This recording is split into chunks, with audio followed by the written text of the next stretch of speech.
Because of the length of this agenda, should I table the first item? No. We'll just table until the next week. Be sure. To the end of the Table until meeting. No, we'll table, well, I was gonna say we could take it out of order and we'll just wait, make them wait until the very end.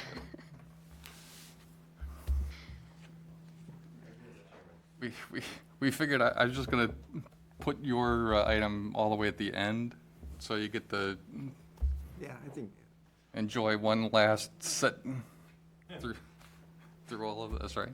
No? All right, we're up. All right. Welcome, everybody, to our regularly stated meeting of the Yarmouth Conservation Commission. This is the meeting for Thursday, September 5th, 2024.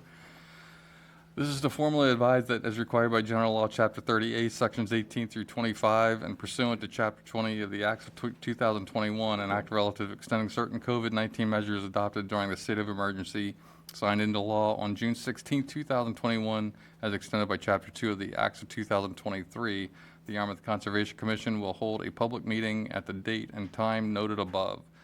The public is welcome to attend either in person or via the alternative public access provided on the notice of meeting available on the Town of Yarmouth website. Again, this is the meeting for the Yarmouth Conservation Commission, Thursday, September 5th, 2024.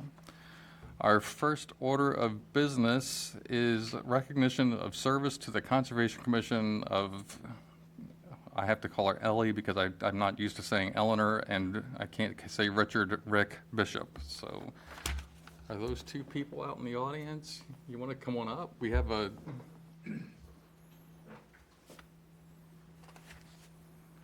looks like we even spelled your names right and everything, so. Well, I don't know, my name's spelled a little different every time. I think it's the official way, but anyhow, so for those of you who are watching at home, this is Rick and Ellie. They have both been long-term commissioners on the commission. Rick you just hit your 10 years. That's what I like to see. And what? Oh well, we have But to. this stint. We'll have to scratch that. I'll scratch that out and correct it for you. And Ellie, 8 years, is that right? Okay, so the plaques, we have two plaques. It says, in grateful appreciation for your 10 years of service, 15, inspiring leadership and enduring commitment to the Town of Yarmouth Conservation Commission. Your efforts have made your community a better place. And so this is for Rick. Want to come on up? Here. Thank you. I think I'd like to recognize all I've learned from Ed Hoops over these years. He's 15 years. He disappeared for a year or two, but came back. And anyway, thank you all very much. Well, you know why I left, because I came back because I wanted to get the dinette set. I was going for the dinette set. So Ellie, come on over. The same thing, again, we have the same thing for Ellie. This is 8 years of service. Again, thank you very much, Ellie. I'm going to miss you on the board.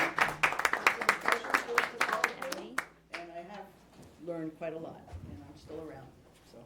If you guys would like to stay around for the rest of the meeting, feel free to do that. But, all right, thanks again, you guys. All right.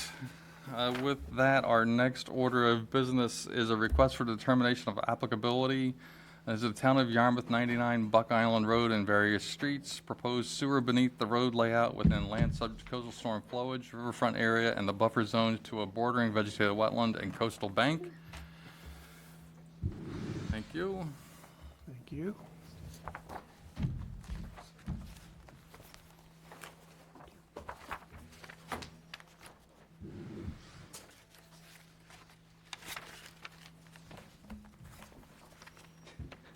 Thank you, Mr. Chair. Mike Judici from CDM Smith, representing the town, here with Magdalena Lofstead as well, and Louis. So as you mentioned, we're here for a request for a determination of applicability for two of the contracts. Again, these are part of Phase 1 of the town's comprehensive wastewater management plan. As you're aware, two of the contracts, contracts 2 and 3, are currently under construction. Contract 4 was just bid a couple of months ago and is soon to be awarded, so that construction would start pretty soon. And the subject of tonight's hearing is on the two remaining contracts, sewer collection system contracts in Phase 1, contracts 5 and 6. And you'll remember, we were here a couple of weeks ago, and there's a continued hearing subsequent to this one regarding a couple of the pumping stations in the Parkers River crossing that we'll defer discussing until that item comes up. But generally, here's an overview of the program. The colored areas are, as I said, Phase 1. So this light green area here is Contract 2 that's currently under construction. Yellow is Contract 3. And the blue up near the Bass River Bridge is Contract 4. So subject of tonight's hearing for this particular item is Contract 5, which is shown in orange here. Generally extends from the Parkers River, just a little east of Parkers River, from Neptune Lane up to Higgins Crowell Road. And then Contract 6 extends from that point at Higgins Crowell up to the Barnstable Town Line. In terms of specifics, Contract 5, excuse me, is just over about a mile and a third or so of gravity sewer pipe. Again, this is all in Route 28. This is essentially the main spine of what will be the town's system. In future phases, the system will expand out from Route 28. So this is all the bigger pipe, up to 30-inch gravity sewer, to serve all the neighboring streets along the way. So the main spine will be in Route 28. And what we're doing for each of the side streets is just extending a stub to get the sewer out of Route 28 so that in the future, when those areas are expanded, we don't have to get back out into the state highway. A couple of the streets we're extending a little bit further, but for the most part, most of the streets are just a short stub to get the service from those particular side streets in future phases. There's also a fair amount of force main. One of the pumping stations, again, that was the subject of the notice of intent, is pumping station number 3, which is down at the Riverwalk Park project, down at the old drive-in site. That will pump flow from this area up to the Water Resource Recovery Facility on Buck Island Road. And we'll talk a little bit more about that in a minute. So all the work, again, is within existing streets, with the exception of a path through the cranberry bogs. So we're going to, I'll show those in a second. The force main from pumping station 3 up to the treatment facility will pass through and along the access roads through the town bog area. So this qualifies as a limited project. There are impacts to land subject to coastal storm flowage. That flood elevation is elevation 11, and then also some impacts that we'll look at in a second to areas within the buffer zone, 35-foot no disturb and 50-foot setback area. So this is, just have a couple of sheets. Again, this is really the only portion of the project that isn't in a paved area. This is off the end of Arbutus Path. Follows along the access roads, along the bog. So in this area, we're within the 35-foot no disturb zone, but again, we're within the existing established roadway system, access road system through the bog area. And then just a continuation. It's like, A second sometimes. oh, there we go. Sorry. Sorry, went too far. There we go. Just a continuation of that system, and then running up to, this is the existing area behind the town water department. This is off of Buck Island Road. So this is where the Water Resource Recovery Facility, the treatment plant, is going to be constructed. So we're bringing the force main up to the site, and then the contractor that's building the treatment facility will extend that pipe into the actual treatment plant. And then Contract 6, again, will connect into Contract 5. This is the area from Higgins Crowell up to the Barnstable Town Line, just short of a couple miles of sewer, up to 24-inch gravity line. And there are 2 pumping stations, one located next to Mill Pond, and then the other next to Mill Creek. So force mains associated with those. Again, temporary impacts to land subject to coastal storm flowage. It's just a overview of the project. Again, Higgins Crowell was down on the right-hand side of the sheet, and Barnstable Town Line up on the left. And then for both projects, standard mitigation measures, staked compost logs within areas within the 100-foot buffer zones, inlet protection for all the catch basins in the area, and then spill control measures taking place outside of the buffer zone areas. Trench dewatering from the operations of installing the sewer will be put through a settling tank or sedimentation basin for discharging. Contractors have to submit a dewatering plan for review, for your review. And then obviously a stormwater pollution prevention plan and a construction general permit. So in terms of impacts, just over 15,500 square feet of temporary impacts to land subject to coastal storm flowage. Again, those areas will all be restored to pre-construction conditions after the work is completed. Did I miss anything? Thank you.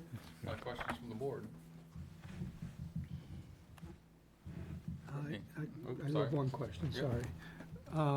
When do you think that these contracts will be sent out for bid? So they're actually, and I guess I failed to mention, they're actually both out to bid as we speak. So contract 6 was put out a couple of weeks ago. The bid opening for that is actually next week. And then contract 5 will be the following week. And once the contracts are given, when do you think construction will begin? By the time the contracts get executed and contractor gets his submittals in and approved, it probably wouldn't be until, toward the end of the year, beginning of next year, depending on contractor's schedule, what other work he has going on, how quickly he could start. So it's not that long, I mean, a couple of months. Hopefully, it won't be that long. We'd like to, like to get the work going. And roughly 2.5 year construction window for both contracts. So They won't be able to do any work during the summer, I assume, since it's Route 28. no work in Route 28 during the summer. That's correct. Yes. That's it. All right, Jack? Looking at your current knowledge, what is the water quality? You're talking about the dewatering, and you've got other filtering devices. What do you expect those to be? I think the contractors that are working right now are just using sedimentation basins, so they'll just pump into a basin, whether it be I think RBO is actually using some trucks. Yeah, they were just standard basins with filter fabric in them, but they have the opportunity to propose something else that we don't have it yet. Depending on the quality of the water, or what do you mean? Well, the contractor will submit the dewatering plan to us later. Oh, okay. We don't have it yet.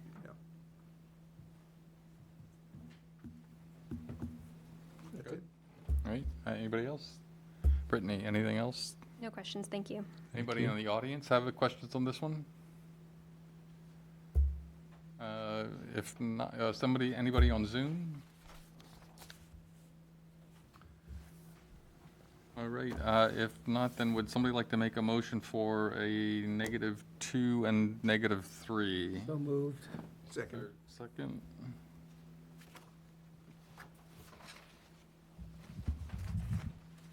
All right, this has to be a voice vote, so Mulhern, Aye.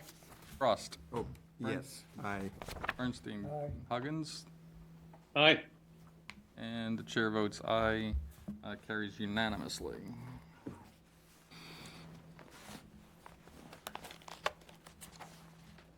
All right, thank you. Thank you.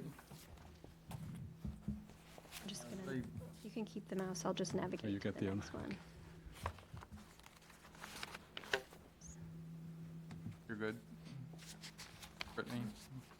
Yeah. You're good, okay. Next order of business is a continued request to amend order of conditions for SE 83-2379, Town of Yarmouth 170 South Shore Drive, pumping station and sewer installation for wastewater, proposed dewatering discharge into the ocean at 3 locations.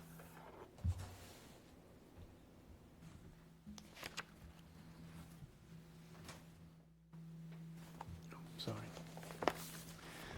So, ahead. I'm sorry, no, that's fine. I didn't know if you. Sorry, I'm doing paperwork. Oh, no, I here at the same understand. time, I So I didn't don't know. always like, oops, nobody's saying anything. Yeah, so I don't know if you want me to run through the issue that we talked about last time, but basically, the contractor, this is contract 3. Contractor's working predominantly on, the issue is predominantly along South Shore Drive, where he has deep excavation, shallow groundwater. During their construction operations this past spring, they were having issues finding a suitable location to discharge the dewatering effluent from the trench, essentially groundwater that he's pumping out of the trench. So they had proposed the idea of actually pumping into the ocean, we submitted on their behalf a request to amend the existing order of conditions that the commission issued last year for construction of the pumping station at 170 South Shore Drive. And they had submitted their plan to install a series of 3 different, at 3 different locations, sedimentation basins with overflows down into the ocean below the low tide line, in order to have an appropriate place to discharge all of the groundwater that they're having to deal with installing the sewer.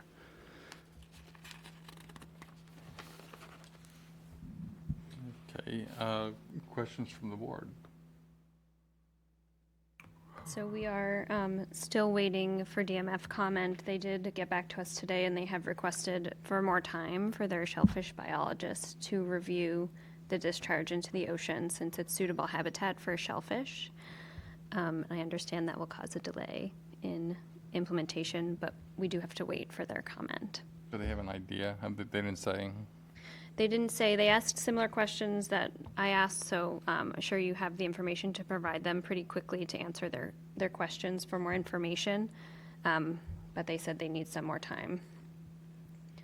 I don't know if Well, you'd be willing, I'm willing to go ahead and. Issue and pending. Unless there's some other objection, I think I'm willing to approve contingent upon. contingent upon whatever their comments may be. Actually, I guess, yeah, we'll just have to continue solely for the comment, for a DMF comment. I think we have before approved as long as the applicant is okay with accepting As long- all of their comments. Yeah, I mean, if you're willing to sign on to that, we can just say, we'll sign off now contingent upon you adhering or including all of DMF comments. If you want to, I think they, hedge your bet, you So, can. yeah, you they can passed along, continue. they passed along a couple of questions today. Again, as Brittany said, similar questions to what she had asked at the last hearing, in terms of how much water they anticipate to discharge. That's tough to say, obviously, because this is it's 24-hour, 7-day-a-week operation. It's not something you turn on and off at the beginning of the day and shut it off when you're done. So it's 24/7 for probably about 6 months. So it's a lot of water. We're talking, millions of gallons probably by the time they're done. So that was one of their questions. The other one was the minimum time that the water would be allowed in the frac tank, the sedimentation basin. Their response was 10 minutes. And their third question was, would the discharge pause if the currently approved shellfish growing area fails 2 consecutive water quality tests? And their response was the discharge will pause if they're directed by the owner and the engineer. So they understand that there might be implications or impacts if, for some reason, what they're doing is causing an issue with the shellfish. So those are the responses. I don't think we've had a chance to pass those back to them yet. These just came in this afternoon, so. Okay, so, I mean, are you comfortable, I mean, it's entirely up to you whether or not we approve, like I said, contingent upon essentially incorporating all of DMF comments into the order of conditions, or if you want to hedge your bet, you can continue to a date certain, and we can only we'll continue it only for discussion of DMF comment. Yeah. didn't see a No, I think budget. we'd prefer to close and accept. The only accept their other comment. concern I would have is that it would just be monitored, and if there's any ocean scour observed or any other adverse impacts, that you let us know immediately and provide a adaptive management plan as to what your next steps would be. Okay. And if there's an emergency situation, we would come to a meeting, but that would just be a regular condition. Okay, I would agree with that. Yeah, I think it's a good idea. it's reasonable. Ed, Jack? could you describe for me again, probably, the actual physical characteristics of what this diagram is and what really the water flow looks like? And is it going out parallel to the bottom of the sand? Is it being directed upward? Upward. Yeah, so that was in response to one of the questions, comments from Brittany about the scouring. Rather than putting something else on, whether it's some more concrete pad or something to help minimize the potential for scouring, they had originally proposed a 45-degree bend on the end of the outfall, pointing up, and they came back and said, okay, we'll put a 90-degree bend on it so that water will go straight up before it comes down and potentially, That's what, so dissipate some of the energy that way. That was that's what the barrier does? that's what they're proposing to do, yes. So they'll have a 90-degree, so the settling basins will be set up in, I believe, 2 parking areas and in 1 street, and then with a pipe running down the beach out into the water, and then a 90-degree bend at the end of that pipe, so that the water will come down and shoot up before it spills out into the water. Far out? They said they're coming out to the below the low tide Yeah, at the low tide line. line. Sorry, I'm not sure in distance how far that is, Dave. So was this drawn by the contractor, or Yes, this is all from them. This is, we this can't. is not an engineer drawing? Well, they had an engineer, no, we would produce something a little bit different. Yeah, I just want to make sure that this pipe can, at a 90-degree angle, can handle water, 6,000 to 8,000 gallons of water at 13 feet per Exactly. second, Yes. without an engineer confirming that. I mean, did you guys do any calculations, or was this just the contractor's idea? This is from the contractor. This is what he's proposing. We don't dictate to him what Yeah, but he's going to shouldn't do. an engineer have a say in Huh? hydraulics? Hydraulics? Well, the first question is it going to be able to, the 90-degree bend sustain, is it going to bust out? What kind of, quantity of water are we talking about going around that 90 degrees? So this is all high-density polyethylene pipe, so it's fused together, so so there's no joints to come across. It actually gets heat welded and butt fused together, so I wouldn't have a concern about it. If that's your question, if the 90-degree bend could withstand, I don't see that being an issue. Okay. And how far, well, getting into, really, you don't know how much it's going to be, how high it's going to go, or how much of an impact until, we find out if there's scour and so forth. So we'll find that out later on. I mean, the reason I ask my question is I'm just picturing this water going up and coming down forcefully and hitting underneath the bottom of wherever it comes out, and then scouring. As opposed, that's why I asked how far out it's gonna be, how deep that water's gonna be. And I can't tell from this. That's my only concern, but if some other people say it's okay, Yeah, understood. Yeah.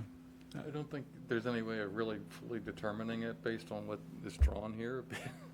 Yeah. Because again, it's not an engineered plan.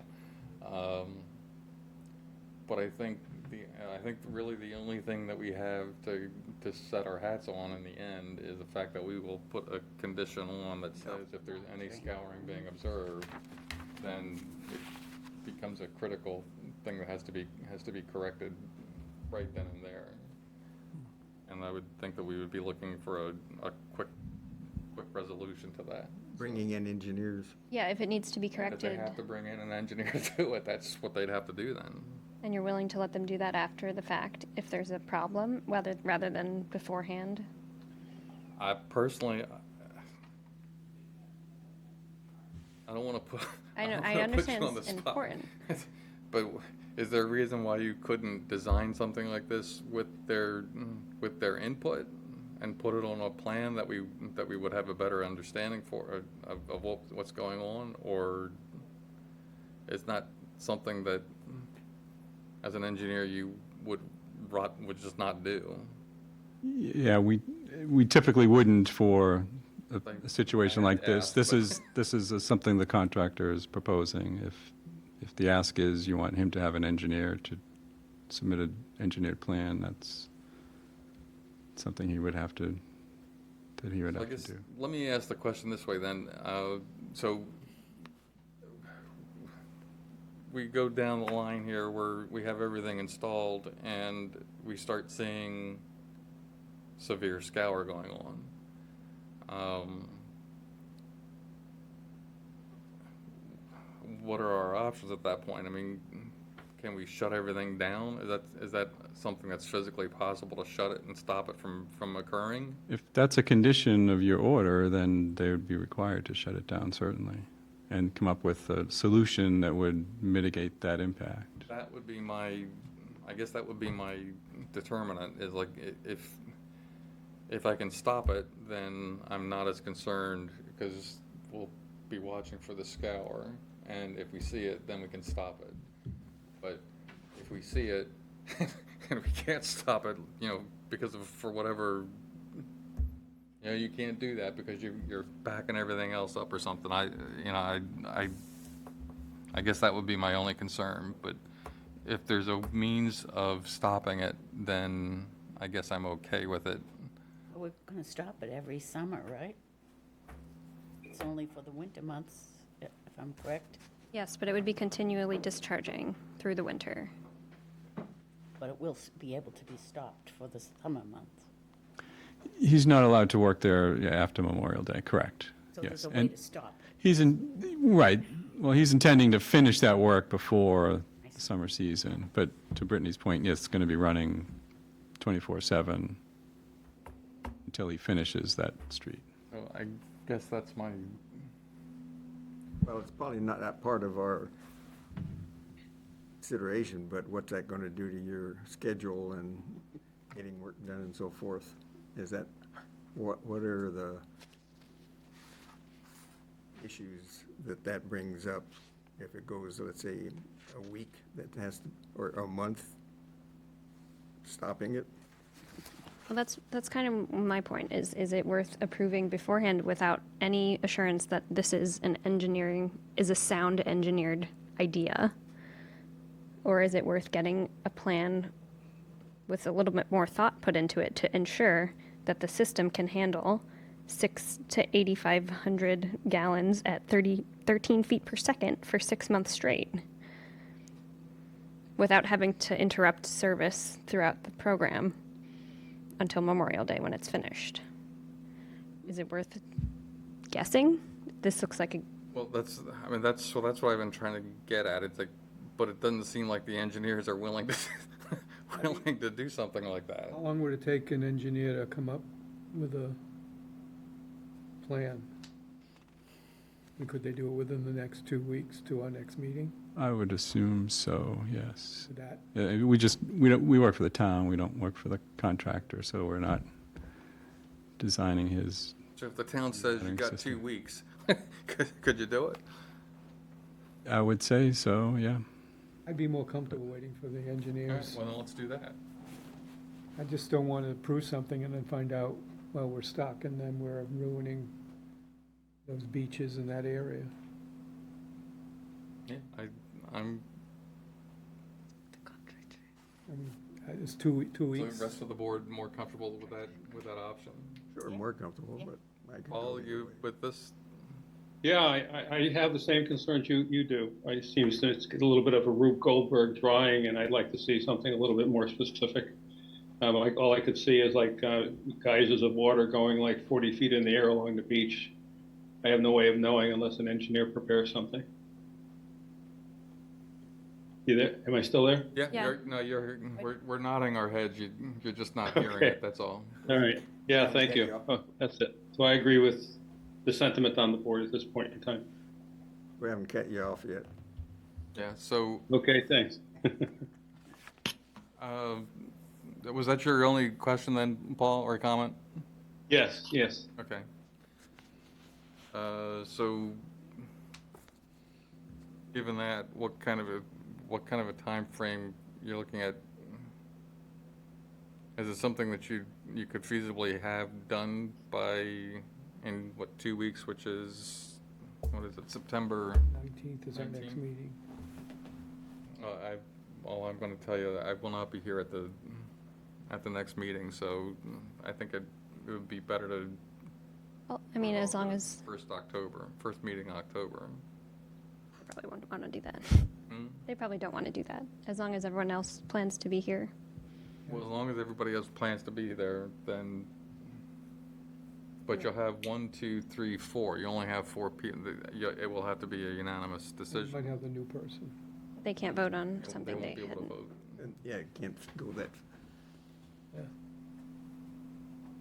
I don't see any, The preference would be not to wait until So October. 2 if weeks. that's- You're yeah, looking for the 19th.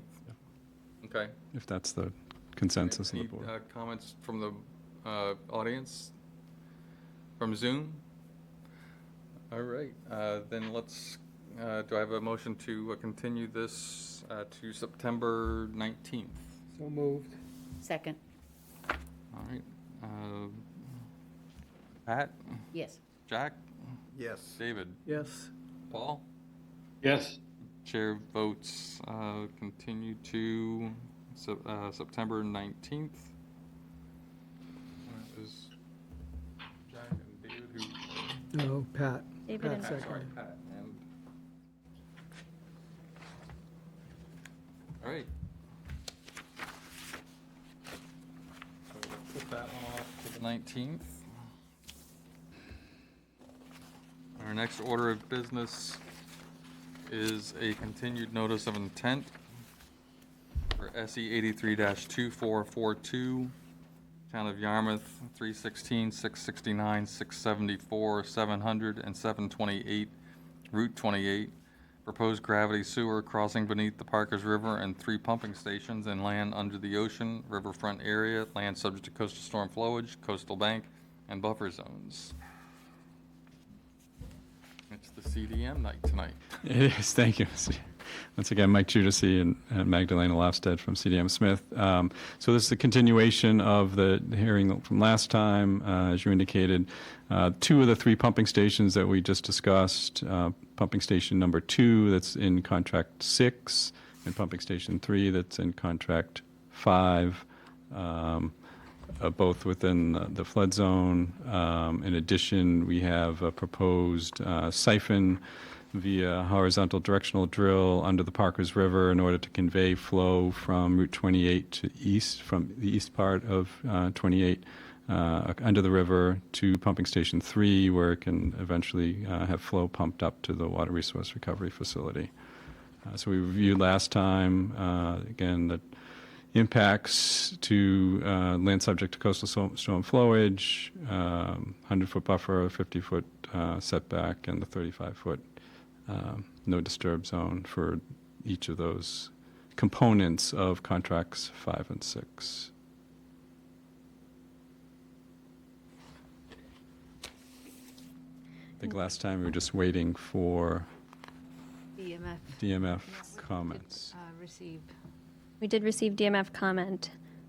They had their regular conditions. In addition to, they requested some additional information regarding the HDD contingency plan. They kind of wanted to see what the contingency would be in the event of a frack out event, and also some more additional information on the dewatering plan.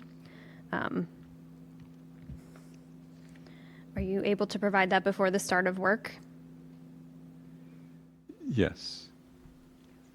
I'm fine with including these as conditions. They can provide those prior to the start of work. You're good with that too? It was my idea. Okay, I'm just.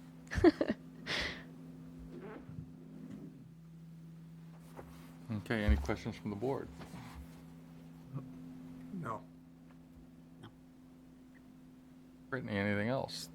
That's all, thank you. Anybody in the audience on this one?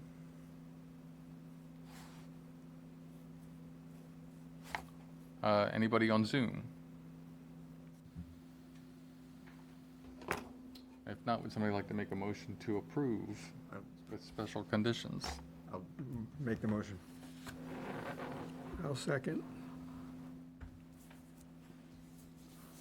All right, Pat, Aye. David, Aye. Jack, Aye. Paul, Aye. and chair votes aye. That carries unanimously. Thank you. Great. You like that? Thank you all very much. All right, thank you. Good night. Thanks.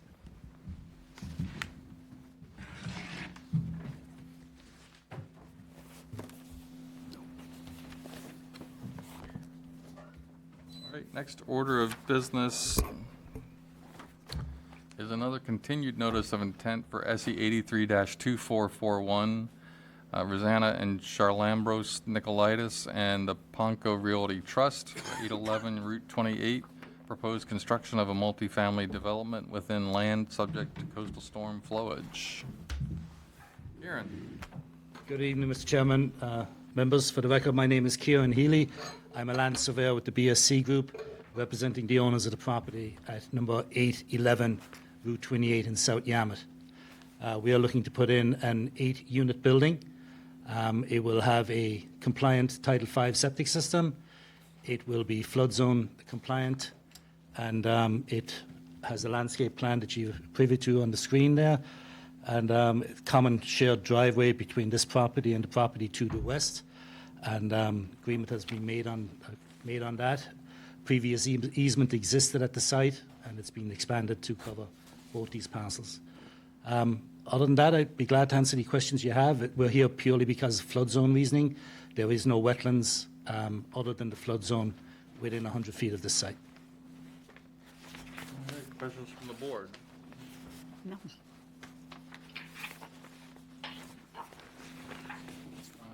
Brittany, No questions. anybody in the audience on this one? All right, if not, would somebody like to make a motion to approve the project with special conditions? I will. Jack, is there a second? Second. Pat, Aye. Jack, Aye. David, Aye. Paul? Aye. Chair votes aye, and carries unanimously 5-0. Thank you, Mr. Chairman. Thank you, members. Thank you, Karen.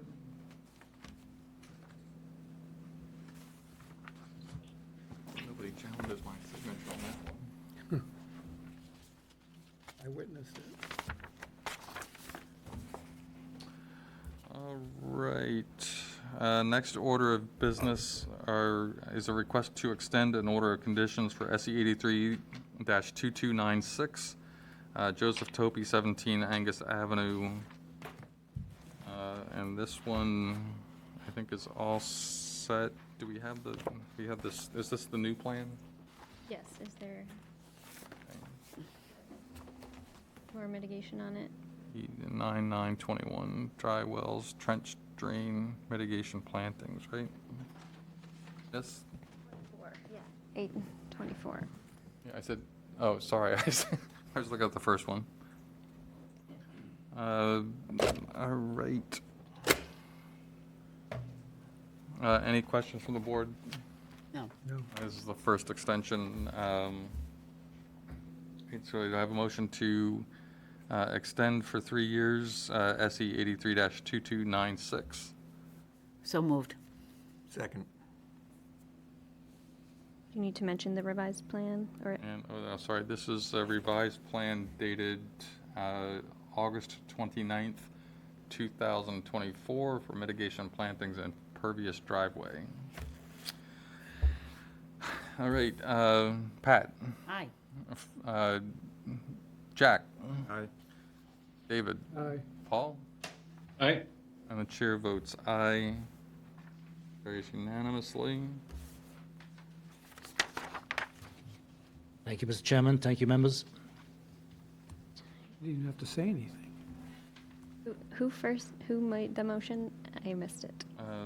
Pat and Jack seconded. All right, next order of business, another request to extend an order of conditions, again, for SE 83-2295, Joseph Topi 27 Angus Avenue. Again, this is a 3-year first-time extension request. Any questions from the board? Okay, would somebody like to make a motion to extend by 3 years SE 83-2295? So moved. Second. All right, Pat, Aye. Jack, Aye. David, Aye. Paul, Aye. and the chair votes aye, carries unanimously. Thank you again, Mr. Chairman. Thank you, members. Thank you, Kieran. Brittany. Easy. Too easy. All right, next order of business is a request to amend an order of conditions for SE 83-2386, Joseph and Nina Iannelli, 80 Grandview Drive, permitted reconstruction of existing rock revetment and dredging, proposed walkway and pervious patio in the riverfront area and buffer zone to a coastal bank. Mark. Yes, ladies and gentlemen, good evening. Mark Burgess of Shorefront Consulting, filing this request to amend the order, the existing order, for Mr. Souza, who I believe is zoomed in. He should be anyway. 2 elements are added to the project. And how many people have been out there to view it? I did not, I'm sorry. The revetment work is done. It came out great. The dock repairs are done. Those came out great as well. Initially, we had an email request. The applicant wanted to take the wooden deck that used to be there and change it into a patio just landward of the revetment. Initially, that was approved administratively, but then he said, well, I don't want to get all the sand in the house. So what you have before you is a request to put a 4-foot wide pervious, I'm going to call it a walkway, it's not really a patio, from the dock step to the to the existing concrete that's under the existing deck. The landing is still going to be a little patio off to the side, so that doesn't change. The square footage is the same, it's just on a different location. And then, so you have the 4-foot wide patio going to some added patio space that is not under the deck, I guess, presumably, I guess, so they can get some sun. All the materials are the same. It's, as I said, a pervious patio with pavers. The concrete, which is not a pervious structure, that is currently under the deck will be removed and replaced with pervious stone. So there's an improvement there. And that's all that's proposed for this change. Mitigation amounts, I went through all the numbers, and the calculations are on the plan as to how I came up with them. The short story, simply, we had a approved 8-foot wide vegetative buffer across the entire back of the revetment to sort of replace the vegetative buffer that existed prior. So the square footages that are within the 35-foot is just the patio, the 4-foot wide patio, and then walkway, and then the patio is outside the 35. So doing all the math, I came up with the mitigation that you saw. The vegetative buffer for 44 feet across the revetment increases to 10 feet, which is, I think, huge. And then Brittany said that you won't approve a U, so where it's all on the sides, so we made it a triangle. So there's a bunch more area on both sides of that, but you've got a solid 10 feet across the entire revetment. And I did want to point out that I think, because the pervious patio is outside the 35, I think the mitigation could go outside the 35 in the same area. But in this case, your mitigation is entirely within the 35, which I also believe is a benefit or an increase in the benefit for the mitigation. If you agree with my numbers, that's the proposal, really. Pretty simple.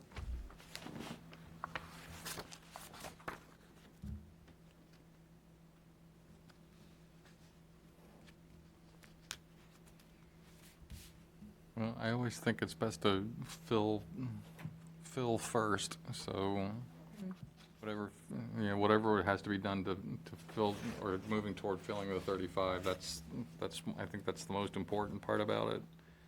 Let's see, Brittany,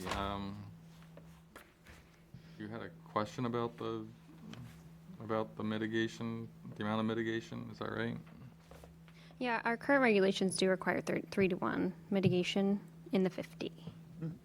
You gave us 2-to-1 in the 50. Yeah, I thought it was 3-to-1 in the 35 and 2-to-1 in the outside of 35. Our current regulations require 3-to-1 within the 50. And at the commission's discretion within the 35, because that would require a variance. I'm sorry, I can't hear you. Any hardscape within the 35 does require a variance from our regulation since it is in the no disturb zone. So there's no set mitigation for the 35 because it does require a variance. Yeah, it's all within the 50. The mitigation applies to the amount of mitigation, the mitigation ratio is applied to the 50, so it doesn't matter if it's 35 or 50, it's Zero. any hardscape that's going into the 50 needs to be mitigated at 3-to-1. Geez, I apologize if I read that wrong. I read it like 4 times, and I thought it was this way. And this way is consistent with another town that does mitigation like this, but if I misread it, that's my error, but wow, I did not know that. So, It's still relatively new regulation for Yarmouth, but yeah, There's also an extra float that we observed at the site that was included to be removed in the original notice of intent that you filed in March. Correct. That's over here, and that does need to be removed immediately and not reinstalled in the spring because it is not on the approved plan or the Chapter 91 license plan. right. He understands that. The reason the float was still there is because he needs to do the dredging so he can put the boat where it's supposed to be, because right now there's not enough depth to do that. So the intent is to do the dredging, hopefully in the fall, but the float will come out and then it won't go back in again. Okay. Reed, how did the one in March, how did we leave the It was just condition? it was included in the notice that it would be removed, the extra float, to comply with the Chapter 91 license. Yeah. There's also, I don't know if this is a problem for Chapter 91, the stairs on the side that were not in our approved plan or the Chapter 91 plan. It looks like a narrow stairway, but it was installed. It's a horrible photo. You can't really see them, but that wasn't on the approved plan because you have the 5-foot clearance here, so you didn't need one for public access, but Yeah, those are just to get to the beach. Geez, I thought they were there before. you're not, on our plans at least. It's not on this plan at all, correct? No. It's not on the plan in front of us either.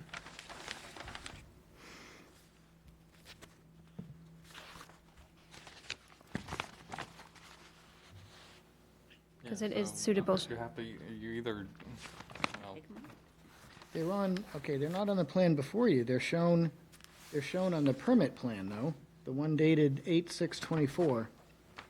It says reconstruct beach access stairs one side only. It's on section AA, the elevation detail. I have that right handy here if you want to take a look at it, but, oh, yeah. Okay, so it's just on the elevation detail, but not on the site plan? Yeah, I guess so. but this is the plan, the one that's dated revised 8/6/24 is the one we're voting on, correct?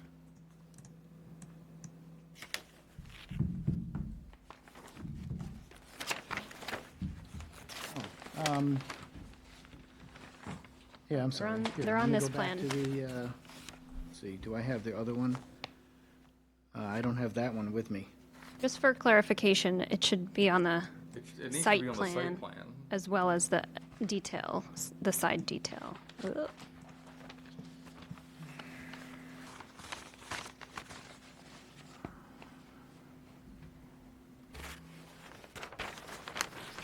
I would agree, yeah, that has to be on the site plan.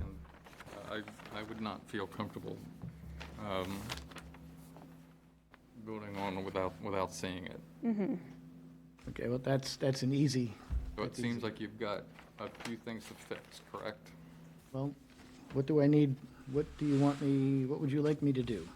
Address the mitigation discrepancies. So what you need is another, we can agree on the number here. You need 130, you need another 139 square feet of mitigation, correct? And that needs to be shown on site plan. Well, yeah, but we can agree it's 139 square feet, that's the No, it's area the that- patio, the Yeah. 237 square feet that you have at a 2-to-1 ratio instead of a 3-to-1 ratio. I'm sorry, what? Number 2 on your mitigation calculations should be at a 3-to-1 ratio. So that's, Oh, it's 237, not 139, then, yes. yeah.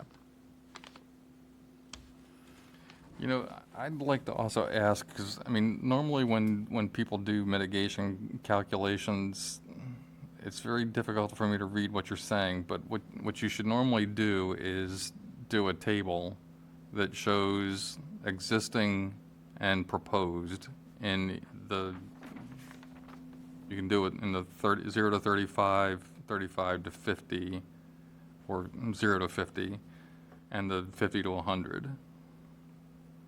So you can clearly see what is going to be, what is the new square footage, and then you can do the multiplication. It just makes it a little easier. I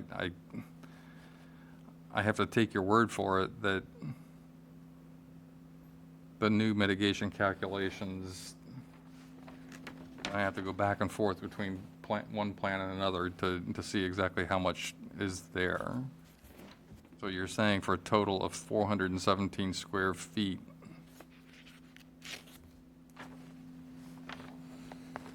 Yeah, for that's, the yeah, that's 130, walkway. right, that's 139 times 3. And then the added patio.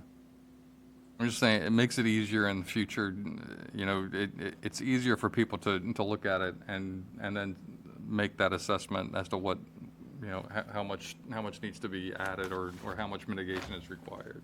Yep. Okay, But yeah, so those are I think those are the two things. Just some, talk about the width of the path. Could it maybe be brought down to 3 feet wide? That was discussed. oh, it was discussed, Yeah, so I mean, the path is a variance request. It is hardscape within the 35-foot, and it's a 4-foot wide path. If the commission is okay with granting a variance, I think it would be better if it were thinner. That would reduce your mitigation as well. So the only reason for the path is because of why? well, it's a convenience, agreed. It's more to prevent tracking stuff from the dock into the house. Or from walking over the lawn, I guess. Well, I mean, I could see asking for the 3-foot width then. Mm-hmm. I can ask him about that. I don't think that's a big ask, considering it's really more just because I don't want to get dirt in the house. So, Yeah, I know. It was, the dock is 4 feet wide, so you start with 4 feet wide, but I can certainly ask him to narrow it to 3.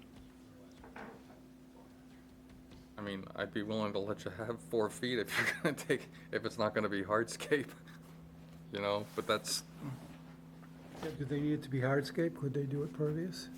What other choices are there? I mean, yeah, but then you are really tracking dirt into the house. If easier to walk over grass if you're gonna do that. You could Shells? do grass, couldn't do stone. Well, stone and shell would be the same as hard, Be as that's paved as- hardscape Yeah, still. okay. Yeah, And it's grass. just a rare thing. We don't really have a lot of pathways to the docks. We mostly have stairways to docks. If it's flat, it's usually just grass. There are a few. I looked today, but it's rare. Yeah, if there's a no-mode vegetated buffer, you can do a managed path through it, but this is not that, but. But the 35-foot buffer is a no disturb zone, just because there's lawn here already. We're always trying to make that 35-foot vegetated. So the We'd short have to answer ask is for a if- variance for that, and then as part of the justification is the mitigation to offset. So I have a question. Brittany and I had this discussion. In my first attempt with Brittany to do this, I said, well, we're removing turf lawn. Doesn't that count as one area of mitigation? Because you're adding a pervious patio, but you don't fertilize a patio, you're. Fertilize a lawn within 50 foot of the river either. What? It's against our regulations to fertilize lawns within 50 feet of the river as well. I know. I'm just saying, in my mind, I'm like, hey, we're removing turf lawn. That in and of itself is a good thing. What And were I you thought, replacing I it thought that with? would have counted as one of the mitigation areas, but, To install hardscape? But you're replacing it with what? well, with the hardscape, but the hardscape has no impact on the, Yeah, but the hardscape is, Taking up space, that vegetation. again, I mean, anyway, I just thought, I would argue no, that is not an even trade. all right, well, I know, Brittany already argued that for you, but I just thought in my mind, hey, removing turf lawn's a great idea. It's a good thing, so I thought that would help, but apparently not. Yeah, removing turf lawn and replacing it with native vegetation, good. Removing turf lawn and replacing it with hardscape, not so good. Not so good. Yeah. Well, hardscape has a lot of chance of other kinds of runoff. I mean, And it's yeah. equivalent to roads, things like that. So once you have a hardscape, there's a possibility of a lot of things other than Yeah. worrying about a lawn. And you don't like mulch, right? No. That's correct. I mean, are you asking for your mitigation area? Because mitigation areas can't be sheet mulched.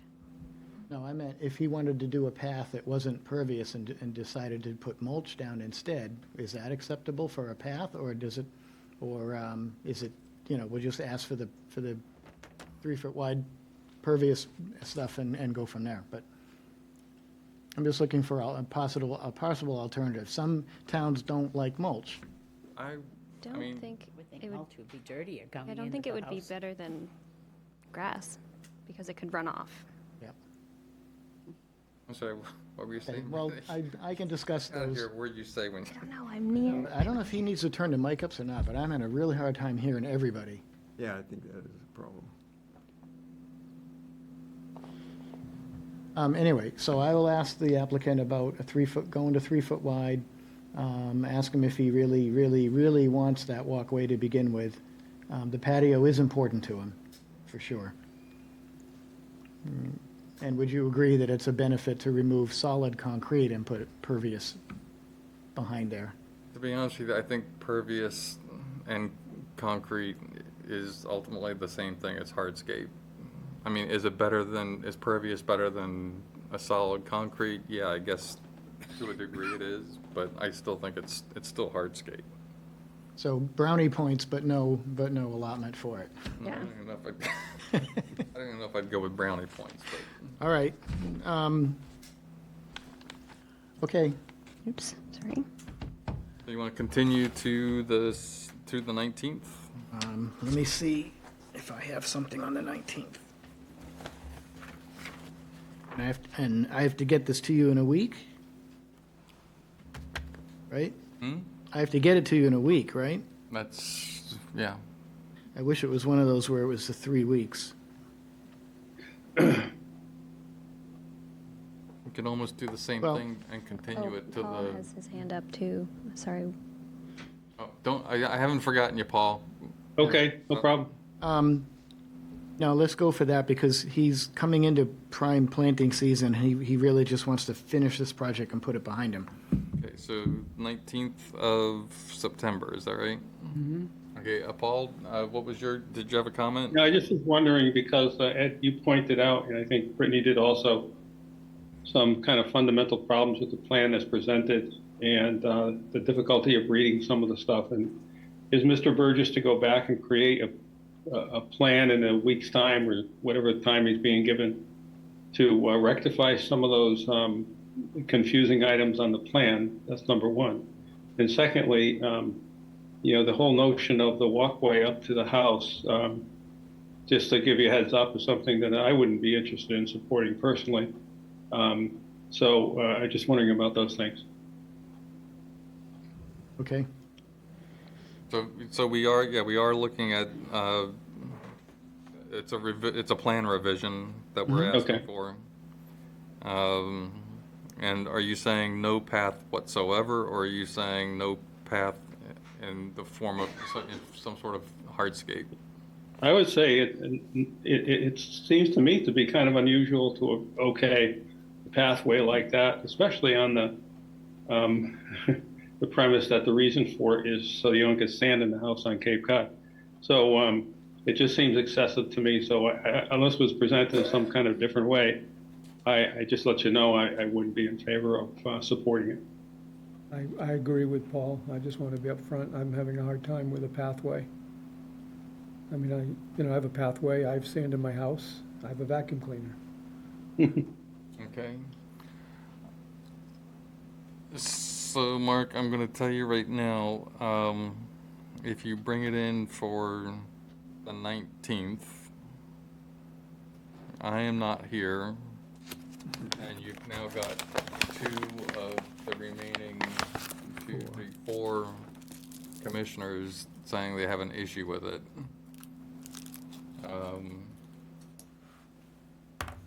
Okay. So you need to be very careful. I'm taking this all in. Yeah. Considering and when you come before the board, so. I know, you need, under those circumstances, you need a unanimous vote.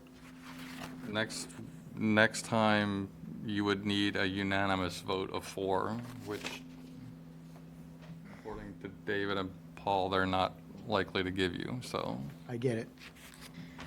Could I ask one other question, please? Yeah, go ahead, Paul. Yeah, that stairway leading down to the beach from the dock, is that something that's going to be eliminated? I couldn't really get the idea from some of the discussion. Is it something that has to be taken out, or is it something that's going to be allowed? It was to replace an existing one, and the only difference was for plan clarity, it was shown on the elevation view, but not shown on the plan view. So I just need to add it to the plan view so that they match. Have you've received your Chapter 91 license? Yep. Can you send it to me? I don't have it. And Wait, I've submitted for it, I don't have it yet. so you built it before you had the Chapter 91? I what? It's a reconstruction, right? So It's only repair, so there's no change in the footprint. It doesn't change the license for the dock. so were the stairs on the original one? The only thing the new license is for is the dredging. Okay. But So the for stairs were on the original. we still need to see the Chapter 91 license for the dock, the original dock, because if the stairs weren't on it, you need to request an amendment. Okay, I can do that. I think I already gave you guys a copy of that. It should be uploaded. I just don't have it. No? I usually provide that with the filing. I got the, oh wait. I think this is the notice of application, so we can check. That's the Public notice. So, and the public notice includes the plan, so Yeah, they're not on there. it's not on there. Okay. That's easy. So that would be something to resolve Well- before next time. Well, I can't resolve that with Chapter 91. I will, obviously, they won't issue the license, but it will get resolved, yes. We're going to take care of you guys first, and then I'll worry about the state. Okay. Okay? Okay. All right, so still going with the 19th? For now, Okay, do I have a motion to continue this hearing to September 19th? I'll do. Is there a second? Second. Let's see. Pat, Aye. Jack, Aye. David, Aye. Paul, Aye. Chair votes aye. We'll see you on the 19th. Well, I won't see you on the 19th, but they'll see you on the 19th. Someone will. Hopefully, we can always bump it. Thank you very much.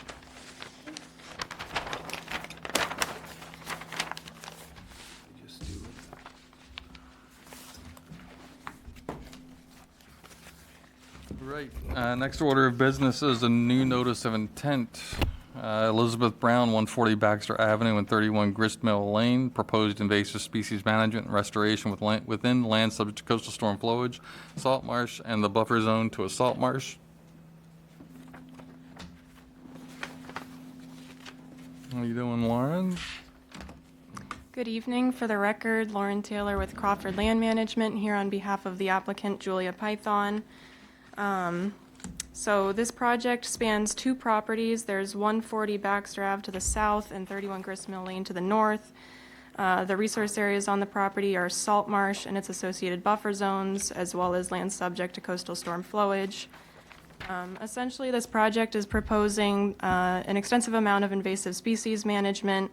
There's a large stand of Phragmites on the Baxter Ave property, as well as some invasive vegetation in the upland. So we separated it into the Phragmites management area and the upland restoration area. The Phragmites management area has about 9,300 square feet of Phragmites on the Baxter Ave property and about 700 square feet on the Gristmill Lane property. So we'd be proposing to manage that entire stand. And the way that we would do this is using a bundle cut and wipe method. So in year one, we would go out in the fall and we would essentially tie the groupings of stalks together using a jute twine. We'd cut them back to about waist height and then we'd treat it directly to the stalks using an herbicide that's approved for use in aquatic environments. So that's the first year treatment. We would do follow-up treatments for 2 to 3 seasons after that, just to make sure that it's effectively controlled. And in those follow-up years of monitoring and maintenance, that's when we see native salt marsh grasses starting to recolonize the area naturally. We typically see them starting to come back within the first year after treatment, and then by year 3, there's usually about 50% coverage of those native marsh grasses. So that's the Phragmites management area. In the upland restoration area, there's some oriental bittersweet, some multiflora rose, and some Japanese knotweed. I'd say about 90% of that area is invasive vegetation, and any native species that are uncovered in that area, they would stay in place. We would work carefully around those species to remain. We would treat the vegetation up there using a clip and drip method, so we would cut the stems and apply herbicide directly to the stems to limit its exposure in the environment. The only difference is with the knotweed management area. In that case, we'd be using a stem injection method, and that's our typical protocol for Japanese knotweed treatment just because it's the most effective method. That Japanese knotweed area, it extends onto the property to the south of 140 Baxter Ave. It's a pretty significant stand, but obviously we're only working on 140 Baxter Ave, so we're just trying to look to manage to the extent of knotweed that's on that property and keep it from spreading further onto the property. We'd be revegetating that upland restoration area. We would have a native grass seed mix as well as some supplemental grasses and forbs as plugs. And then we also have some native shrub species like winterberry, high tide bush, bayberry, and a few others just to help jumpstart the revegetation process in that area. So I think that covers the bulk of it. It's a pretty straightforward project. We did receive a DEP file number already, and I don't think we're waiting on comment from any other regulatory agencies, so I think we're squared away on that end. But if there's any questions or comments, I'd be happy to address those now. Okay, sounds good. Brittany, the only thing I would ask with the special conditions include a condition that says any change in the SERP contractor with the project be brought to the staff, to conservation staff approval or attention. Okay. And any replacement or new contractor must be SERP certified as well.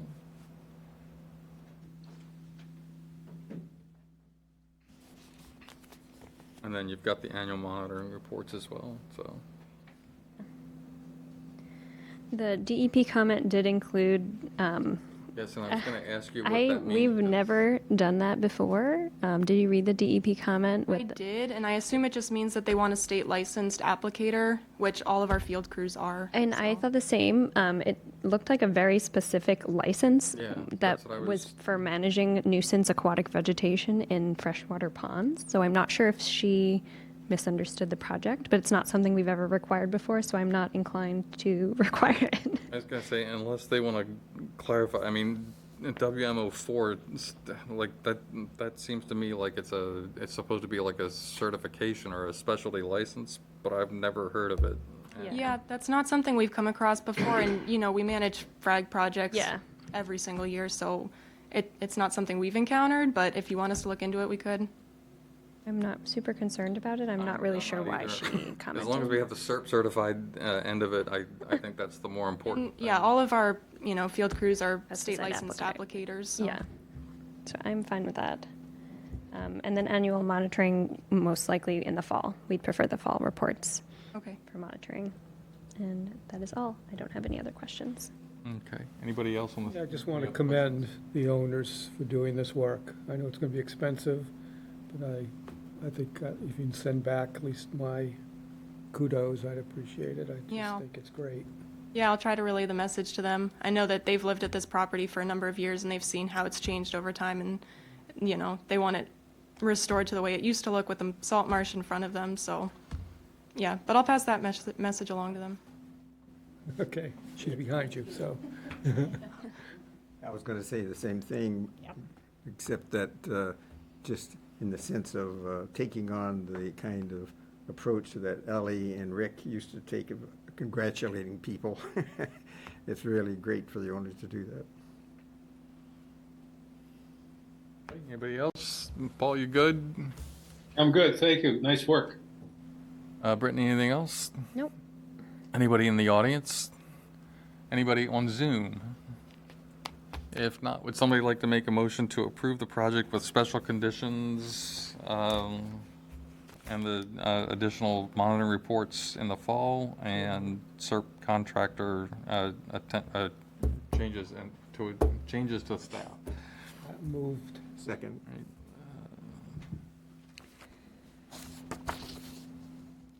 All right, Pat? Aye. David? Aye. Jack? Aye. Paul? Aye. Chair votes aye, carries unanimously. Thank you. Thank you, Lauren. I guess we'll see you soon for the rest of it. What's that? I guess I've been on a long email thread about this tiny bit over here. Yeah, hopefully just an RDA for that little piece. Yes, that would be fine.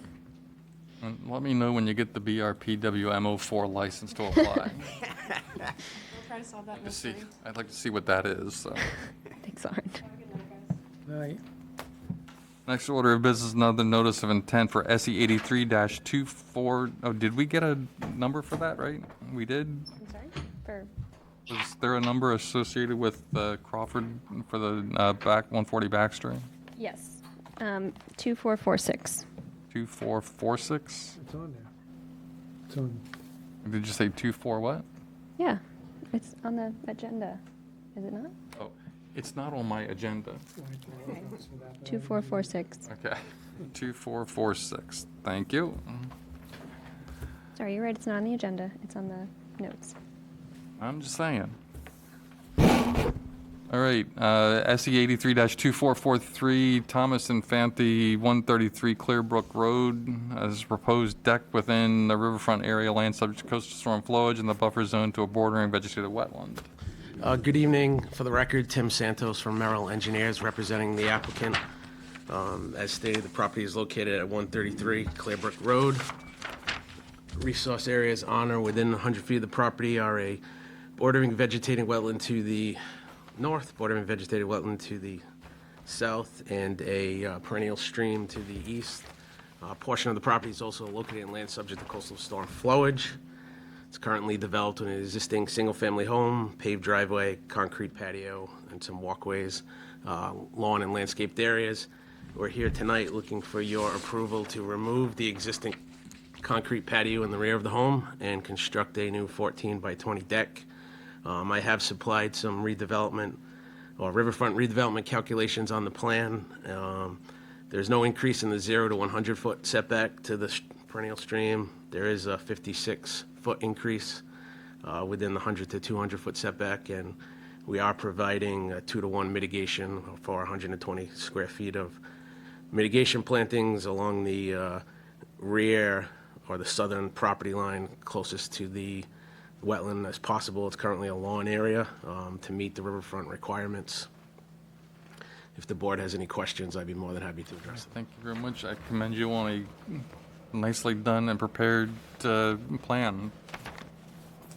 It's amazing how fast these things work when everybody does what they're supposed to do. Questions for the board? Brittany? No questions, thank you. Anybody in the audience? Anybody on Zoom? Would somebody like to make a motion to approve the project with special conditions? So moved. Is there a second? Second. Pat? Aye. Jack? Aye. David? Aye. Paul? Aye. Chair votes aye, carries 5-1, or 5-0. Thank you very much. Thank you for your weekend. Thank Thank you. you. Have a great weekend. Have a great weekend. Thank you for having a weekend. All right, next order of business, another notice of intent for SE 83-2445. Christopher May, 8 Janner Way, proposed new construction of a single-family dwelling with a detached garage, pool, patio, and driveway within the buffer zone to a bordering vegetative wetland. Danny? Good evening. For the record, Danny Gonzalez, professional engineer with Down Cape Engineering, here on behalf of Christopher May and his project out at Janner Way. Existing vacant lot, there's a BBW around the pond to the south and east of the property. We are proposing a new single-family house, 4 bedrooms. All work will be outside of the 50-foot buffer with the work limit line a couple feet off of that 50-foot buffer. Happy to answer any questions that you have. Okay. You've got them there. I'm good with that. Any questions from the board? Curious, what kind of pool? Is it going to be a saltwater pool or, you know? Good question. I don't know the answer. I think that's the trend is towards saltwater now, but I don't know for sure. And I'm just curious, this area drain pool, drawn down pit, what is that? It's a good question. So it's an area drain for the patio first, but in the off season, when you have to draw down the water for the pool, rather than dumping it in down the hill into the wetland, you dump it into kind of this area drain. So it's a little bit better way for the environment. So is the infiltration for that drain just directly underneath it? Yeah, subsurface. Yep. And there, I'm assuming there's gutters to downspouts Yep. going Yep. to There's these dry two? wells. Yep. And we actually have a drain in the driveway, even though it's outside the 100-foot buffer, but to capture any runoff from that driveway as well. So it was hard to walk through that heavy brush. Sure. Are they going to, what bothers me when I drive around town and see people clear cut lots of nice trees, do you know what their plan is? Well, they're going to lose most of the trees within the work limit line, you know, except for maybe to the north there. I don't think they plan on taking every single tree on the lot down. You know, there are neighbors around there, and they do want their privacy. But, you know, within the work that's proposed here, they will be losing all those trees, yes. I just hopefully leave as many trees as possible.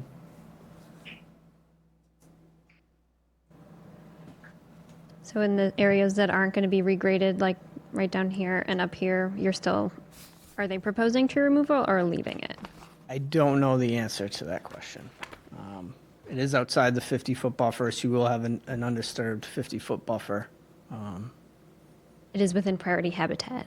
Correct, and I don't believe... Haven't received comment. from Haven't them received yet. comment yet, so that's, I think it will need to be continued before that, but with you being gone next meeting, Ed, you know, if there's a way we could vote it conditional on that, just to make sure there aren't any issues if somebody is sick and we don't have quorum or something like that. I think that would be appreciated. If you so move to, approve this project. Again, I mean, with this one, I'm okay with approving, subject to NHESP comment, as long as you're willing to make sure that you accept all comment without any comment. Yeah, and I will say that there was an order of conditions for a similar project issued for this, which we will need to close out. There was no comment from NHESP on that one, for whatever that's worth, a no take. But if certainly open to a condition to close that out as part of the approval. Right. Okay, any questions from the board? I'm sort of curious about the pool being emptied so close to the pond, what the water quality is, whether it's salt or not salt pool. And is this common? Is this a health issue? There is a stormwater regulation that if it's chlorinated, it needs to be diluted to a certain level. So I don't know if there's a regulation for salt water necessarily. I will say we're pretty high up above the water elevation with that patio, 20 to 30 feet. So, anything that did make it to eventually groundwater would have a good deal of filtration through the sandy subsoil. I'd worry more about the regular water, the chlorine, than I would. Well, I mean, we could also just put a condition that says that there should be no salt before drawdown, there would be no salt addition. I mean, I don't know why you would anyhow, but we could add that into the condition. Yeah, I mean, we have a standard swimming pool condition where any chlorinated pools are allowed to sit for a long time so that chlorine dissipates. And the same thing with, I don't know if it would be the same for. Wouldn't really be the quite same for thing salt. No. But, That I'm no. trying to think, it's like if you just leave salt sit in the sun for, I don't think it works like that. I was gonna say, So I'm not that familiar with the salt. So it is just salt. There's no other additives in those kind of pools. Now they dump a big bag of salt in there and it kind of chemical process converts it into chlorine, which helps disinfect. I know, I will tell you that we do this in Barnstable routinely, and we say, I think we say 3 days, you gotta wait for 3 days before, but that's. I can I just don't see think if there's we've ever any. seen any issues with the saltwater pool drawdowns causing any impact that, at least that we know of. Well, I but- agree that we ought to put something on the. I can look into if there's an equivalent standard pool condition for saltwater pools. Yeah. I don't think there is. No, I can't. I'll look imagine. into it. Nobody's It won't gonna- be anything crazy. Nobody's going to go to the trouble of researching something. But certainly the chlorine, like you're talking about, the fresh water. What's the size of the pool? This is a plunge pool, aren't they small? Very small, yeah. I don't know if I have the dimensions on there right. I could scale them off for you, but it looks like, I don't know, 14 by 10 or something, maybe even not that big. Yeah.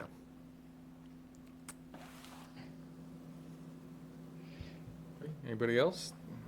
Brittany, anything else? No questions. Anybody in the audience on this one? Anybody on Zoom? Still there, Paul. Right, so would somebody like to make a motion to approve the project pending receipt of and incorporation of NHESP comment? So moved. Second.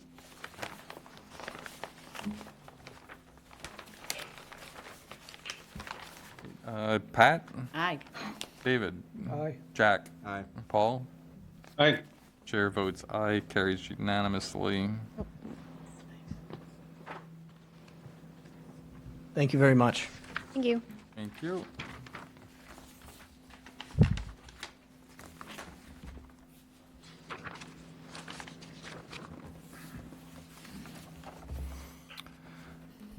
All right, next order of business is another notice of intent for SE 83-2440 Roy Cantagnani, 770 Route 28, proposed 9,991 square foot car dealership within the buffer zone to a vegetated wetland and land subject to coastal storm flowage. Take it away.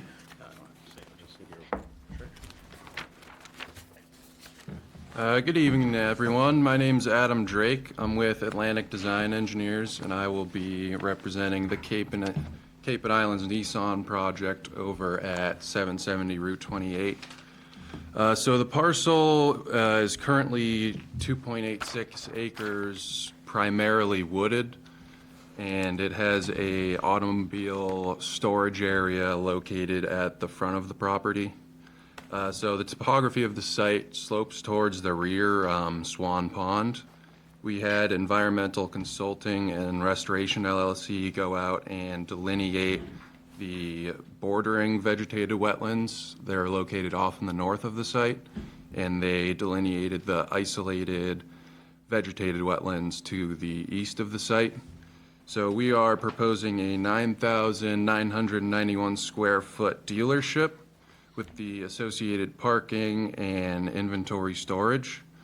We are going to be completely out of that northern bordering vegetated wetlands, but we are going to be within the 100-foot buffer of the isolated vegetated wetlands on the eastern side. We're going to have a 50-foot no-touch buffer to avoid having to do mitigation plantings.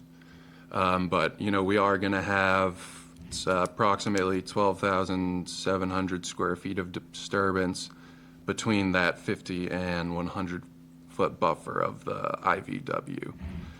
So we're going to have, for stormwater runoff, we're going to have a infiltration basin at the north of the site. That's going to handle most of our stormwater.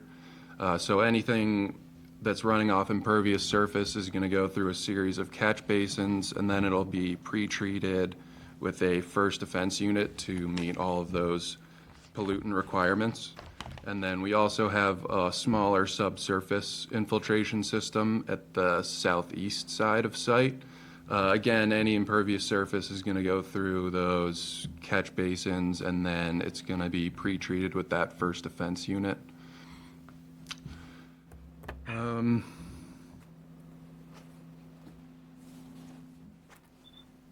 I mean, I believe that's kind of the bulk of the work here.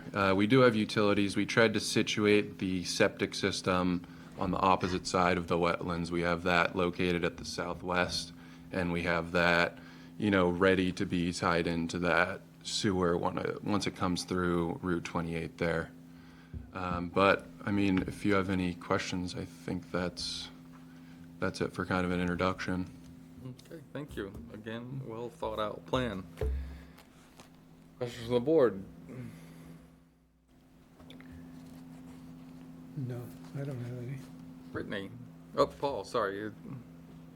Yeah, this will probably be covered, but given the kind of facility that it is, it must be required to take extra precautions for like various fluids and stuff that are associated with car dealerships, like oil and so on and so forth.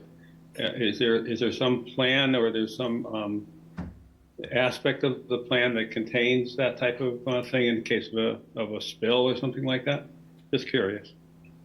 So are you referring to some sort of, you know, street sweeping throughout the process, or just like an oil-water separator for the... I'm talking about, you know, are you working on cars? Are you going to be working on cars in that facility? Yeah, yes, it's a brand-new car dealership, yes.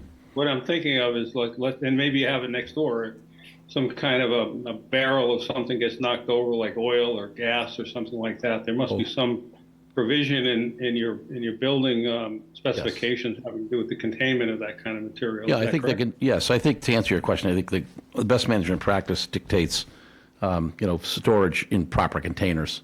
So it could be double wall containers, it could be pallets, that are hollow underneath, but the owner's obligated to properly store bulk materials, oil, antifreeze, the things you've mentioned.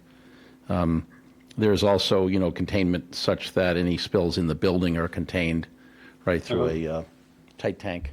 And then ultimately, when the sewer comes, it would be an oil water separator that will replace the tight tank. So, yeah, DEP is pretty much all over these kinds of facilities to be sure that exactly what you're concerned about does not happen.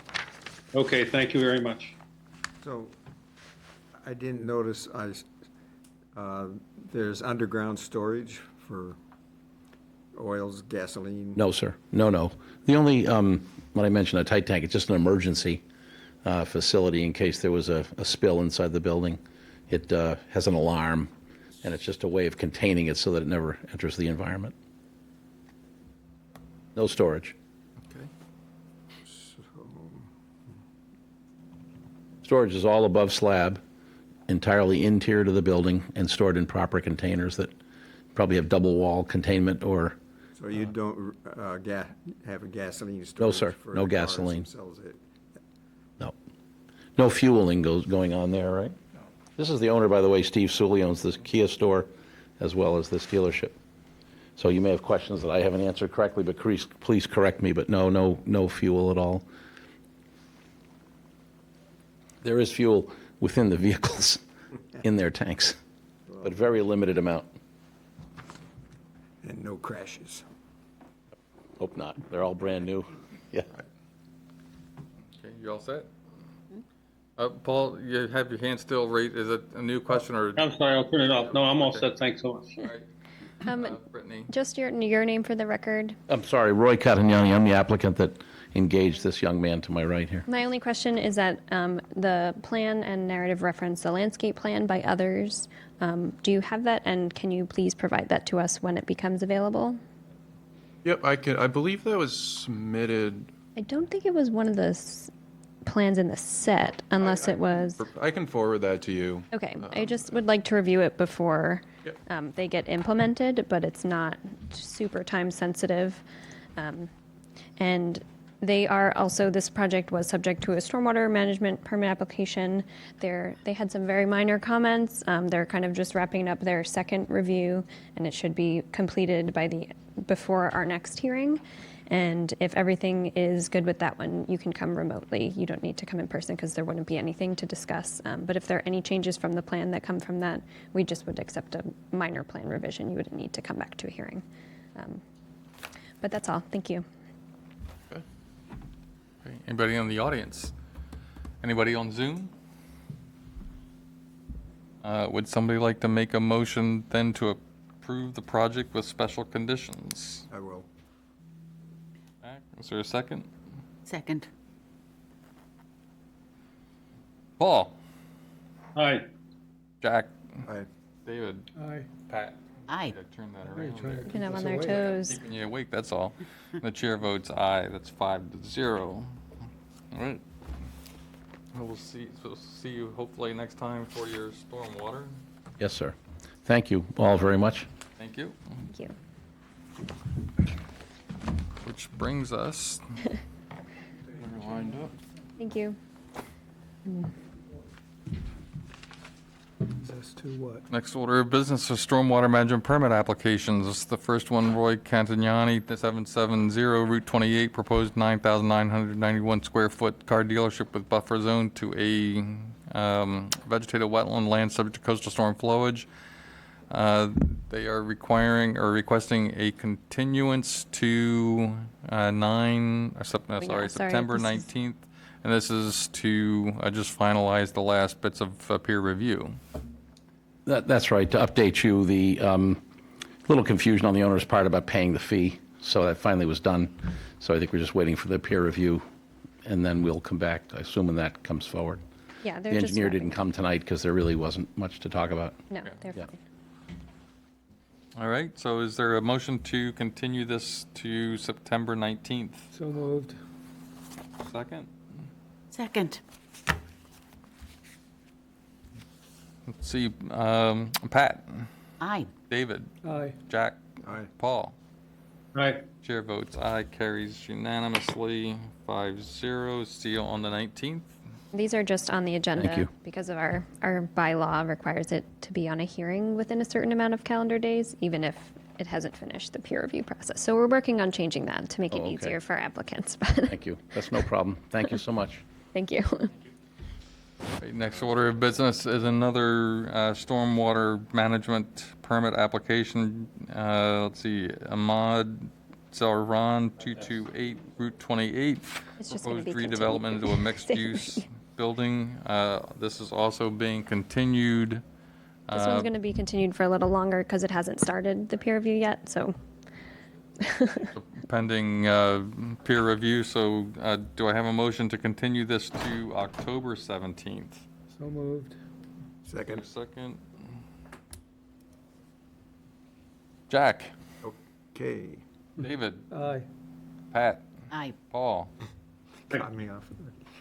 Chair votes aye, carries unanimously. Sorry. We have two certificates of compliance this evening. One is for SE 83-15270 Great Island Road Beach Parcel, and the other is SE 83-2288 181 South Street. Both are easy, no issues, no work done.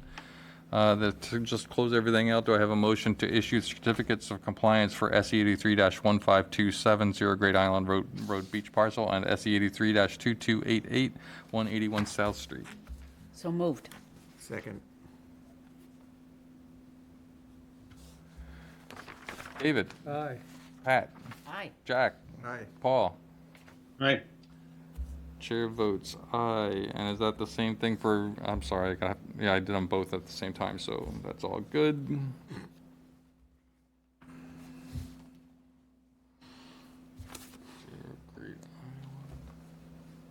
That was Pat and Jack. That was Pat and Jack. Good. Uh-oh. Oop, there it is. We don't like uh-ohs.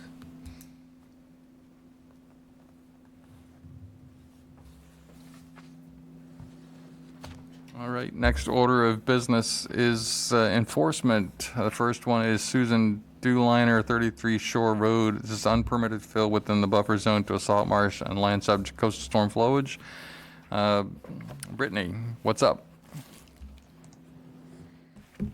Yes, just a second.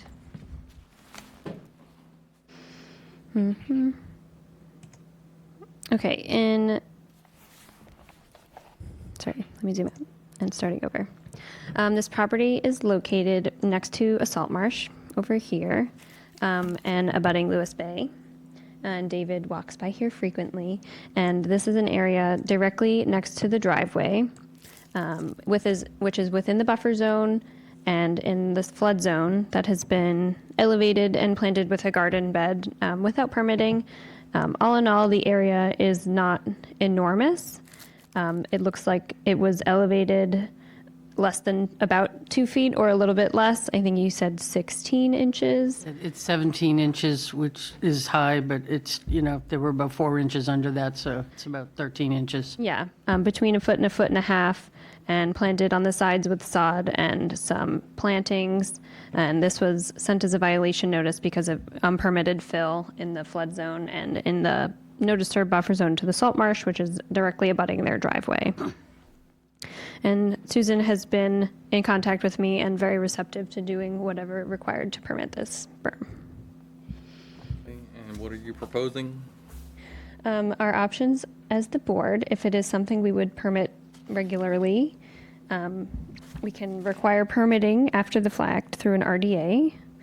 We can issue a fine for completing work without permitting and allow it to remain.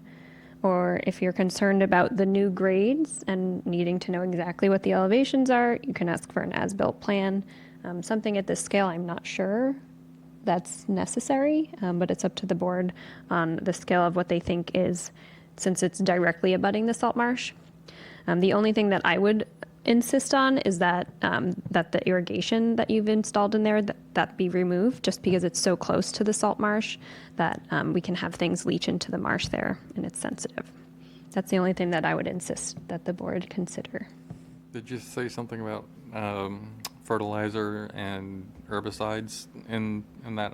I would, I don't know about that, but it sounds like there are no fertilizer or herbicides. 'cause it looks like fertilized lawn to me, but The lawn. No, it's sod, sir, and it is Kentucky Bluegrass Tall Fescue Blend.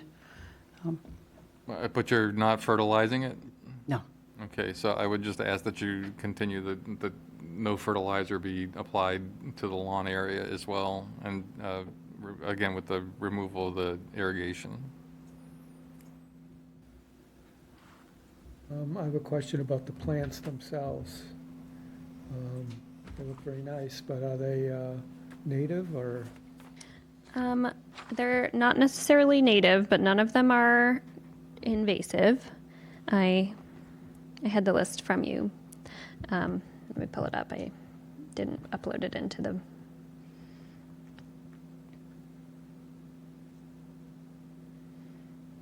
I have the list. Would you like it? Yeah, that would be great. I think there are some roses. Thank you. Yeah, some roses, some low catmint, some bunched evergreens, tiny arborvitae, and some pennisetum. None of them are harmful. They're just not. Yeah, They're I would- cultivars. I would put that up more toward landscaping than, Yeah, it's a landscape bed. Could we, or would we ask that as plants that are there fail? Be replaced with natives. Right, would you prefer that I take them out, or, No, I don't or see a reason see if they hold? Sounds like I would let her keep them, but if they die, replace them with something native. I'm good with that. Do we need an RDA for this then?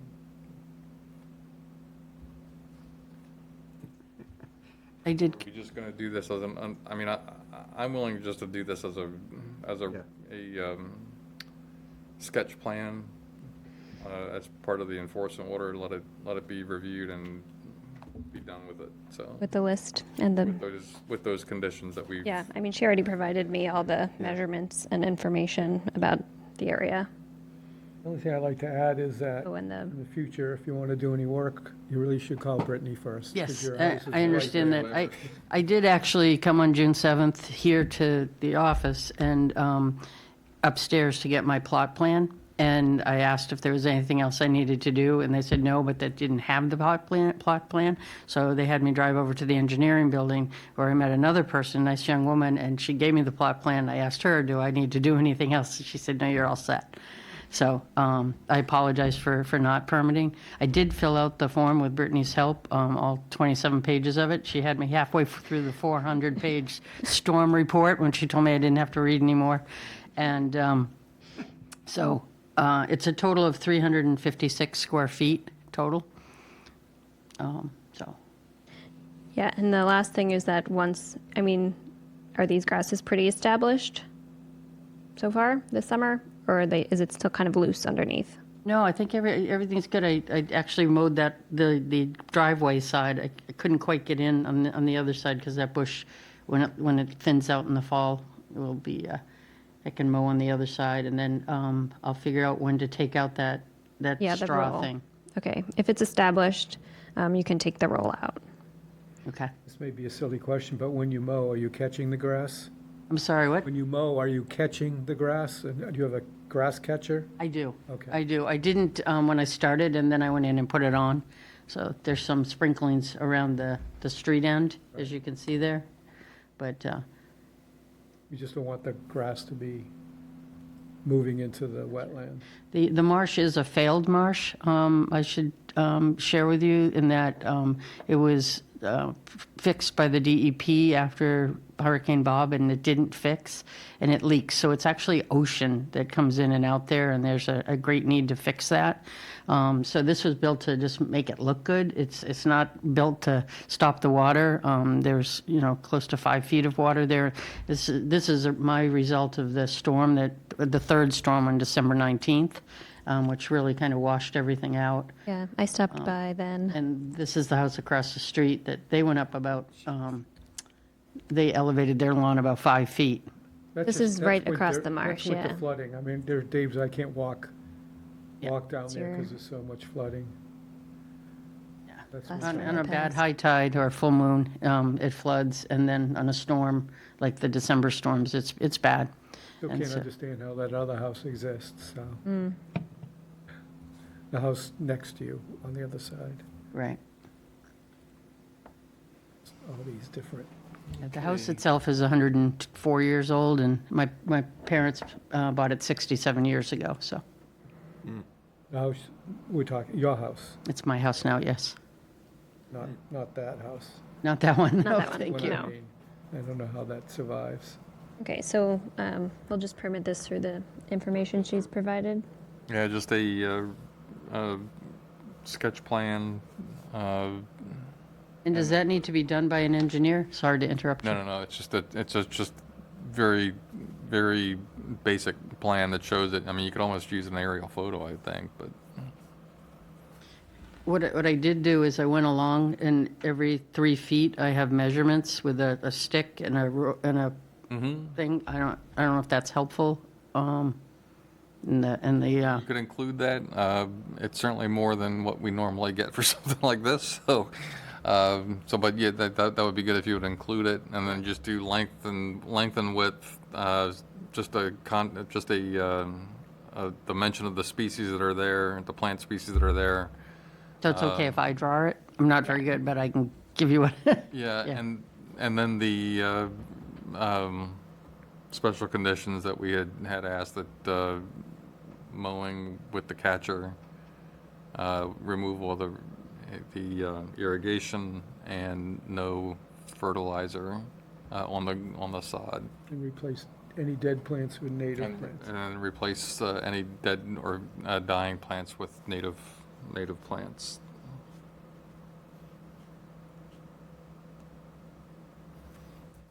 Okay, would somebody like to make a motion to approve the enforcement order as written? So moved. Second. Second. It was actually just a violation notice, and we will be revising it.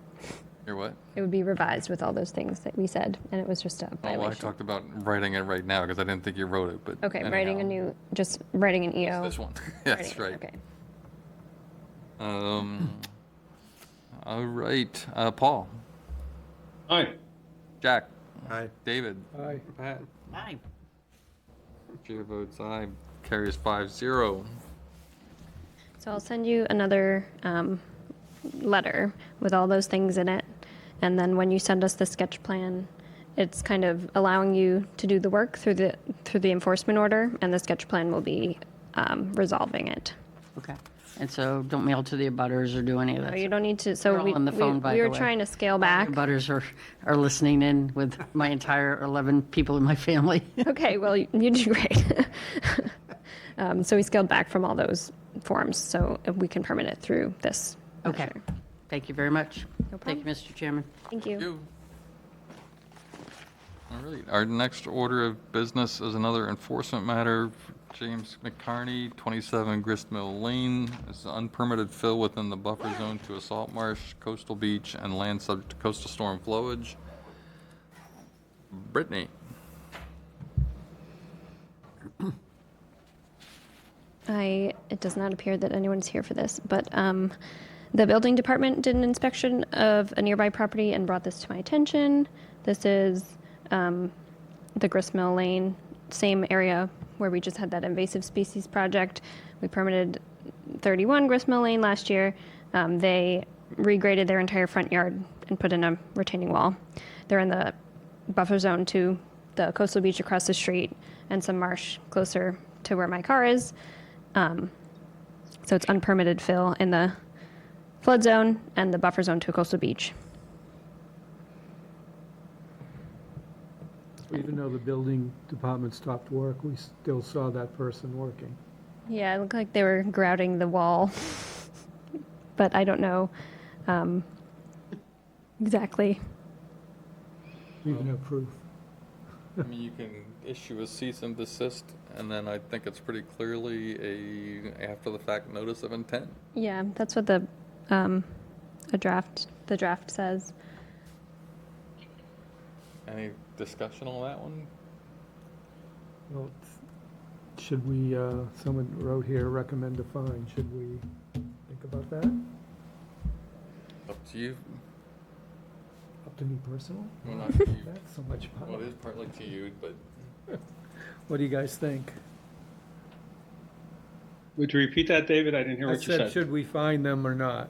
That was one of the things on our possible things to do. And, Yeah. I mean,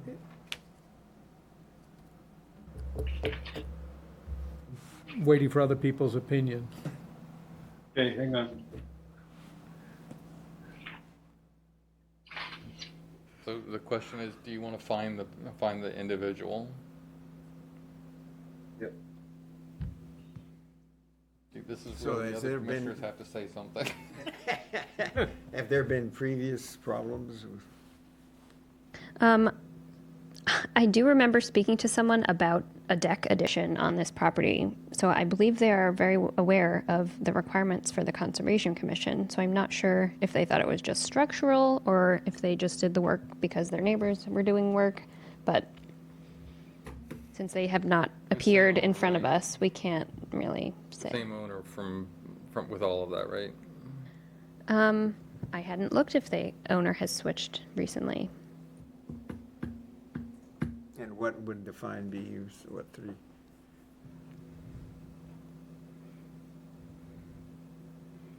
I don't know. Be 3 or whatever. how much would it be, or what would it be? Okay.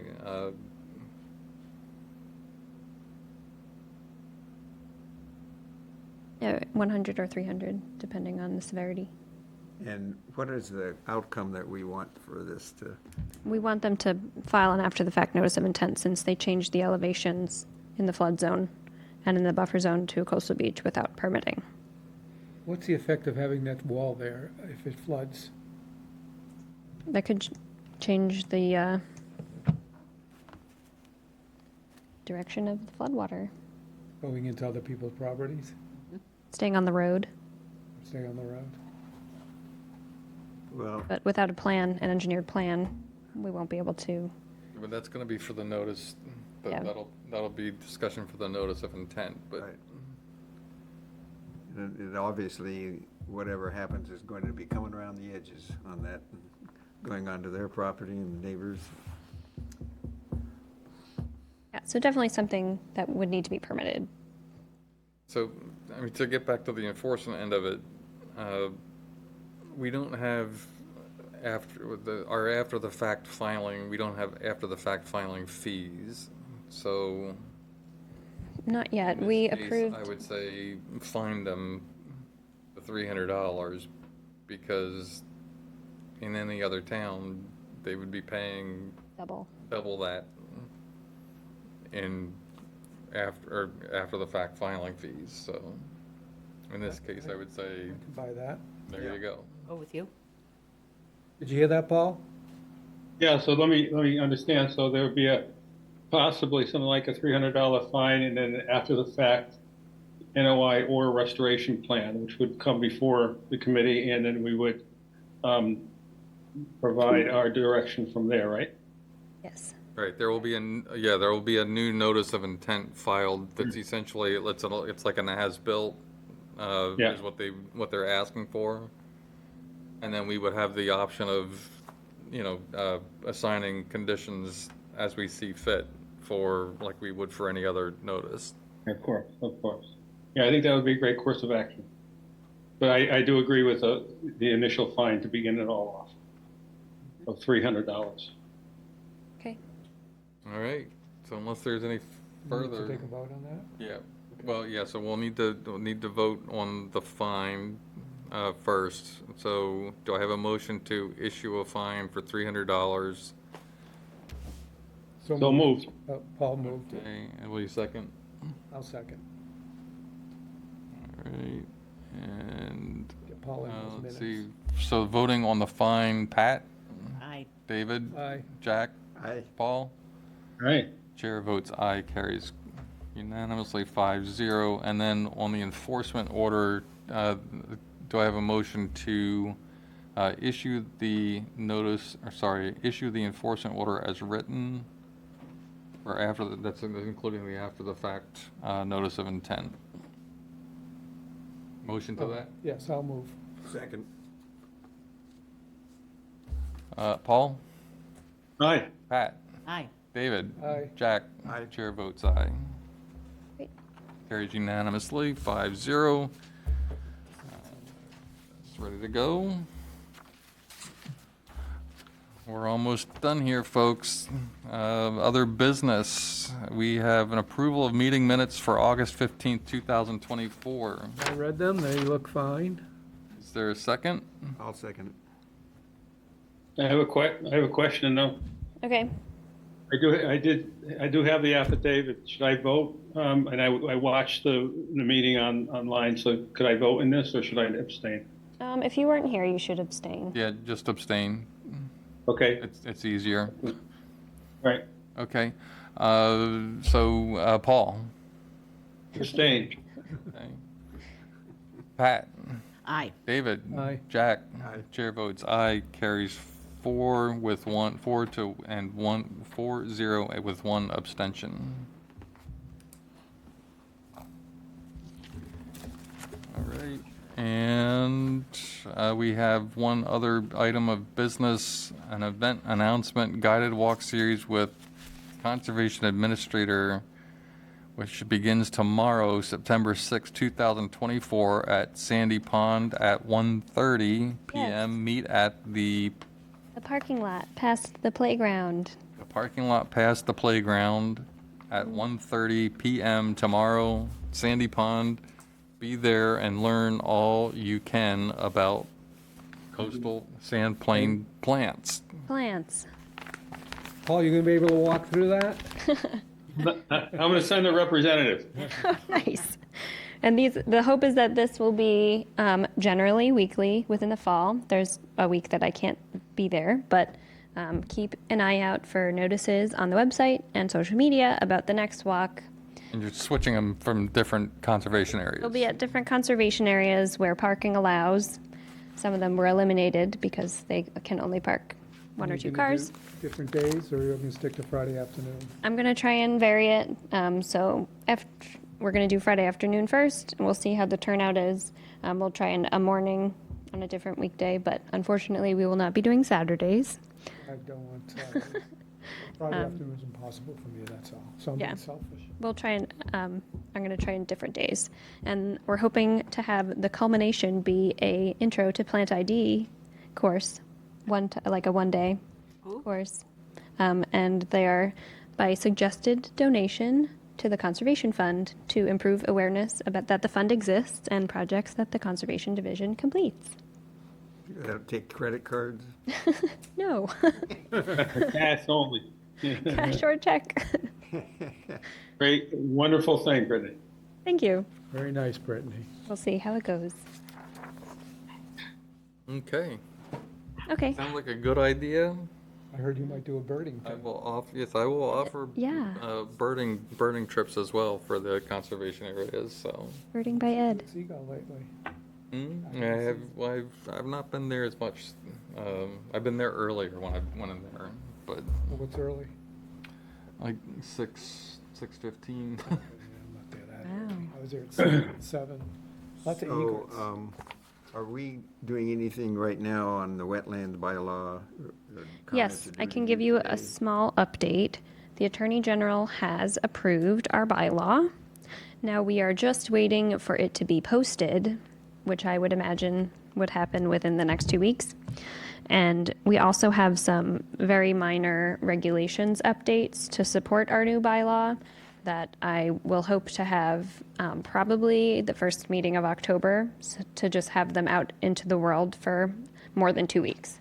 So I'm hoping to post those early next week and have them on the agenda for October 3rd. You've all received them and given me a couple of comments. I got comments from Pat, and I've made a couple of changes. And so we're going to post those and hopefully Forgot to do that. hopefully have a meeting early October to have the regulations support our new bylaw, just to have everything match. So if I have a suggestion, there probably, like, for instance, where the vernal pool, where you have the wait a minute. So if you have comments, send them to me and we can discuss them, or unless you want That's to what just. okay, because they're just definition of things that maybe. Yeah, if it's a quick clarifying thing that I can just fix, we can fix it. But if it's something you want to discuss with the board, we can discuss it now. What would you prefer? Well, But discuss. either way, send it to Brittany. Yes, I'll talk to you first, and then we'll Okay. go on, or whether it's enough to worry about with the board. Because there was something we have a project that sparked an idea that I'm probably going to add in there and send it back out to you for review.